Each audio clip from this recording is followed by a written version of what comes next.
So there's a lot that we can get from going through that. I would expect that when you do your drills, you're going to allocate more than the 20 minutes that we had available today. But I just really want to reiterate those points about the myth of untrained helpers and how much of a difference it makes when people get to do this and how much easier it is for them to do it when they've seen it before. And the communication patterns. It's not just about the first aid attendant being comfortable giving orders. It's about the people being comfortable receiving orders from that person. I think back to the situation I had where I got challenged. It was natural. This person didn't know who I was. I had never told them what to do before. All of a sudden, this new face is telling them how to deal with a situation. It was a very uncomfortable situation for both of us, and easy to remedy when we start taking a more advanced look at some of the things we need to do. Learning outcomes are really important. In the templates that I will be providing, after I'm going to have the draft reviewed by the SAC committee for the Safe Forestry Project. There's 10 different points that I suggest you look at when you're evaluating your drills. Response time. That's not how long it takes to get it done. That's how fast people show up. I will say we had flawless response time. I snapped my fingers and 6 people jumped out of their seats. That's what you should expect. You want people to come and you want them to come quickly. Hazard recognition and management. Awesome. Liz asked me about all of the hazards at the scene. She was already all over traffic control. Great job there. Command and control. She was clearly communicating with everybody and they clearly understood that she was in charge of the situation and deferred to her authority. The equipment management, they had to take equipment that they were unfamiliar with and successfully bring it into the situation. We could probably talk about the deployment and the configuration of the equipment and ways we can improve that. I noticed that some stretchers are a real pain to lift up. They're hard on the hands. First aid skills demonstrated. I actually don't put a lot of emphasis on that. I think that's what the courses are for, but it's a good time to practice it because you don't get a lot of opportunities in real life. Your transportation decisions can be considered.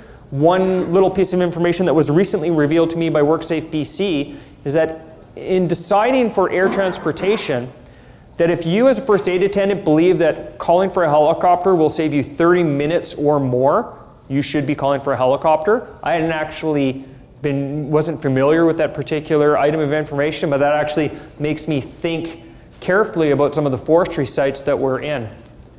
Communication amongst the team, great communication. 6 people that barely knew each other were able to work effectively. That's what you're dealing with a lot of high turnover occupations. These people haven't worked together as a team before, and you want to bring them up to that speed very quickly. Communication with outside help we covered, supporting roles, you can review those. A great learning outcome is when a worker identifies something else that can be done to help a situation. Hey, I can check the tires and I can do a pre-trip inspection on the truck before we go because that way I know that the ETV is going to make it there without any problems. I can clean the windshields on the ETV. I can clean the headlights. All of those things can be done. I can make sure I've got a backup radio. The time to complete I put at the bottom. To me, that's the least concern. Don't rush people through your drills. Give time to have learning outcomes. Give time for conversation. Have time to freeze it so you can talk about some of the specific things that you had to do. The final thing I want to talk about is just keeping it fresh. Walk it, don't talk it. Make it real, but not too real. I'll say that when I was walking through Home Depot after Halloween and I saw the discount bulk fake blood, I had to sort of decide not to buy that. But you don't want to spring something on people unannounced. Please don't do a drill without telling people it's going to happen. Some people could be traumatized by that. Somebody might dial 911. Give them some notice of somehow that they know that this is just going to be a drill. And have some fun. Have some fun with a drill. You don't want it to be too silly. You don't want it to be too much fun. You still want them to be able to focus on the seriousness of the task. And you want to draw references to real life situations so they know how real it can be. But don't be afraid to have fun. Some companies like to have rodeos where the crews will each do their own thing and they'll sort of compete. And if you're going to compete for learning outcomes. Who discovers the most important or critical flaw in your ERPs by doing a drill? Simulate your risks. You want to do a drill with high voltage lines? Well, string some flagging tape. You want to do a drill with a bear? Use a fake bear, of course. So I actually have a Sasquatch costume And I really, really came close to bringing the Sasquatch costume, but I think that would have been in the too much fun category. Because a real Sasquatch would be too dangerous, of course.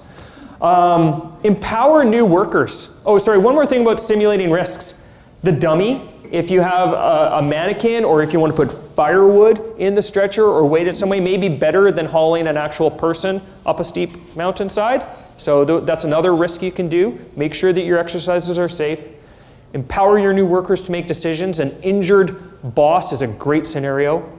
And let them know they're already passed. This is not about how good you are. I told all of the volunteers, this is not about doing an awesome job and showing everybody how great you are. This is about testing to the point of failure. And reward those learning outcomes. If you're going to reward a drill, give a reward to the people that produce the most important learning outcome and identify the most critical flaw.